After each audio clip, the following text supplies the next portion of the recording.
Desain basis data teori 2 oleh Sista Amelia, dosen pembimbing Rengga Asmara, Politeknik Elektronika Negeri Surabaya.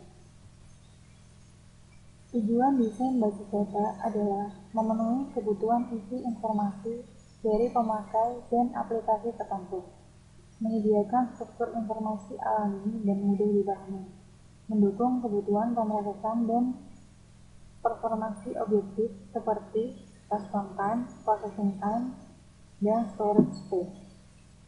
Terdapat 6 tahap utama pada proses desain basis data, yaitu koleksi dan analisa kebutuhan, desain basis data konseptual, pemilihan DBMS, pemetaan model data,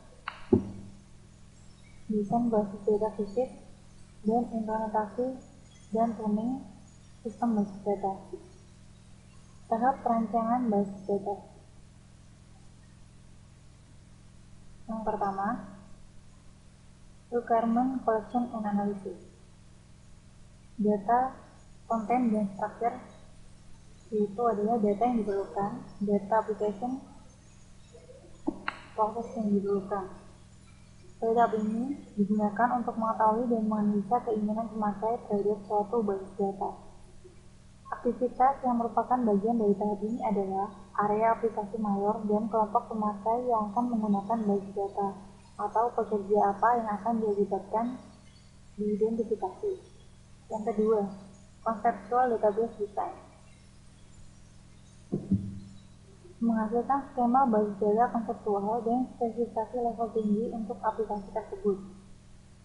Skema konseptual diproduksi dari tahap ini terdiri dari modul data tingkat tinggi DBMS independen. Bagian terpenting dari perencanaan basis data adalah menentukan karakteristik fungsi transaksi tersebut sebelumnya dalam proses perancangan. Hal ini menjamin skema basis data yang akan memasukkan semua informasi yang dibutuhkan oleh transaksi tersebut. Yang ketiga adalah choice of DBMS atau memilih DBMS. Pemilihan DBMS berdasarkan beberapa faktor, beberapa hal teknis, ekonomi, dan kebijakan organisasi.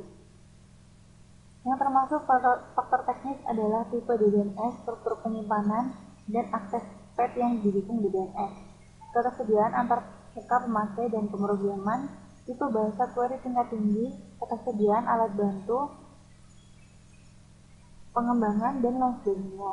Hal-hal yang harus dipertimbangkan secara ekonomi dan faktor organisasi adalah harga software, harga layanan pemeliharaan, harga hardware, biaya pembuatan sistem basis data dari konversi sistem, biaya training, dan biaya operasi. Pada tahap keempat yaitu data model mapping atau pemetaan data. Membuat skema konseptual dan skema eksternal dalam model data dari DBMS terpilih dengan memetakan skema tersebut. Proses pemetaan dalam dua bentuk. Yang pertama, sistem independent mapping. Pada bentuk ini, pemetaan tidak mempertimbangkan karakteristik khusus atau kasus khusus yang diaplikasikan ke implementasi DBMS dari model data. Yang kedua, tailoring the schema to a specific DBMS. DBMS yang berbeda mengimplementasikan model data dengan menggunakan pemodelan khusus. Yang kelima adalah physical design atau desain fisik. Proses pemilihan struktur penyimpanan khusus dan mengakses pad untuk file basis data untuk mendapatkan performansi yang baik pada aplikasi basis data. Hasil dari rancangan basis data fisik dalam tahap ini merupakan ketentuan awal dari struktur penyimpanan dan akses pad untuk file basis data. Kemudian tahap terakhir adalah sistem implementation and tuning.